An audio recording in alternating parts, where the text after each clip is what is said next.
Maliit na nga ang kita, tataas pambilihin, wala na nga natitira, Chinky. Paano ba ako makakaipon? Ay, naku, gets na gets kita. Kaya sa video na ito, pag-uusapan natin ang 5 simpleng diskarte ng mga iponaryo para madaling makaipon. So if you're interested, tune in, don't tune out. Videos that will make you wealthy and debt-free.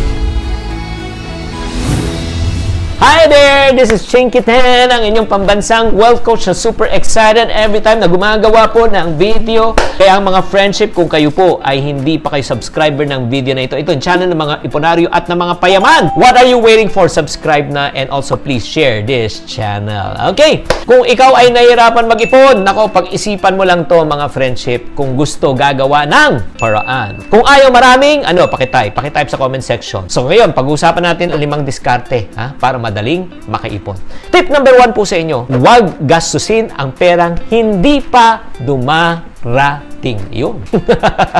Alam mo, medyo futuristic po tayo pagdating po sa mga income Yung papasok pa lang sweldo, nautang na. Papasok pa lang na mid-year bonus, nautang na. Papasok pa lang na Christmas, inutang na. Nako. Emotional, damn it. Binali na mga friendship. Ay, nako. Don't do that. Kasi alam mo, pag ginawa mo yan, pag lumabas ang sweldo mo, mapipilitan ka, ang papriority, babayad ng utang. Pag nagbayad ka ng utang, wala kang ipon. Agree? Type agree in the comment section if you do agree. At kung gawain mo yan. So, in other words, kung hindi natin kaya, wag nating utangin. Kasi pag ikaw ay nakautang, hindi ka talaga makakaipon. Walang interest, kundi magbabayad ka pa ng interest. That's number 1. Number 2, diskarte para madali tayong makaipon is this. Gumawa ka ng listahan bago ka gumastos. Kaya may papel ako Ayan, may papel, nililista ko, mga expenses ko, anong gagawin ko, di ba? So, para malaman mo, talagang you will not overspend. Alam mo, pag minemorize mo lang yan, talagang makakalimutan mo yan. How many times na pumunta ka ng supermarket, alam mo, ang budget mo lang 2,000, pero wala kang listahan. Pag nandun ka na sa mismo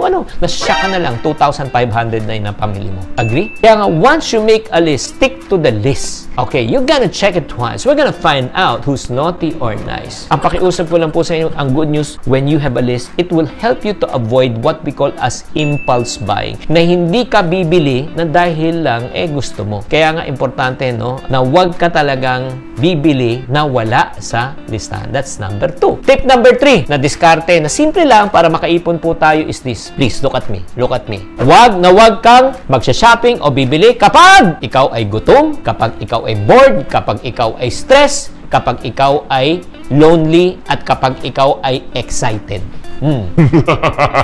Alam mo, pag ikaw gutom, pag pumunta ka, lahat ng pupunta mo sa restaurant, lahat o-orderin mo. Pag gutom ka na sa supermarket, lahat gusto mong kainin yan. Masisira ang budget mo. Pag ikaw naman bored ka, nadidepress ka, naiinis ka, na-stress ka, nagkakaroon ka ng stress buying. Bili ka ng bili, pagkatapos ng pag dinideliver na sa'yo, ay, ang laki pala ng babayaran ko. Guilty ka ba? Pag guilty ka, type guilty naman sa comment section. O pag ikaw naman super excited, di ba? May nangyari. Halika, blowout ko kayo! Di ba? Punta tayo. Tapos, pagkatapos ng blowout, nakita mo na yung bill, ay, naku, laki pala nito. Kaya ang huwag nyo gagawin yan. Bibili ka. Kung bibili ka, ito yung tip ko po sa inyo, Bibili kayo. Number 1, bibili ka pag kalmado ka na.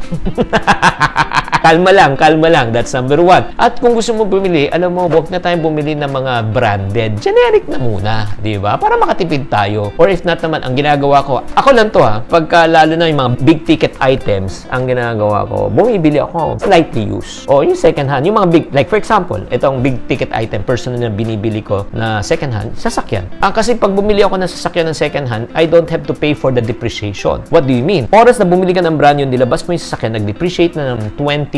And every year, nagta 10% depreciation yan. Like, for example, may binili ako ng isang sasakyan, Honda Jazz, okay, from a good friend. Now, lady driver to, I think, nasa, 8 years now, 5 years, or how many years, pero ang malyahe lang niya, less than 70,000. Ngayon, ginagamit ko pa. Pero nabili ko sobra talagang bargain. Hanggang ngayon, personally, ginagamit ko kasi I like yung maliit na sasakyan. Okay, bago tayo pumunta sa tip number 4 para tayo makaipon na madali, batiin muna natin si Christine Dolido from Cotabato, si Marjorie Sundiam, okay, at the same time from Novi Ann de la Cruz. Maraming salamat po sa inyong pagkinig at pagtutok po dito sa channel na ito. Pang-apat na diskarte para makaipon po tayo mabilis. Huwag mahilig kumain sa labas o magpa-food delivery. Food panda. Okay lang magpa-deliver paminsan-minsan, pero huwag naman araw-arawin. Oo. Huwag naman araw-arawin. Gabi-gabi lang. Gabi-gabi na. Alam mo, sa totoo lang, pag tayo kumain po sa labas at umorder, napakalaki po niyan. Imagine mo, 1,000 per eat out. Kung 4 times mo ginawa in a month yan, 4,000 times 12 months, 48,000 in a year. Kaya nga mas maganda, alternative po, eat at home. Oo, cheaper, healthier, more convenient. At the same time, yung maluluto mo yung talaga yung gusto mo. And last but not the least, ano yung 5th tip na diskarte para tayo makaipon ng mabilis? Ito lang po. Look at me again. Stop comparing yourself with others. Huwag ikumpara ang sarili sa iba. Pag tayo nagkumpara, ay patay na tayo. Patay na. Maawa ka sa sarili mo. Mag-iimo-imo ka. Buti pa sila. May sariling cellphone. Ang gaganda touchscreen. Hindi katulad ko, cellphone ko, Nokia 5110. Alam mo yung Nokia 5110, yung dilaw na phone na may maliit na antena, kahit iba to sa magnanakaw, iba ba to sa'yo pabalik?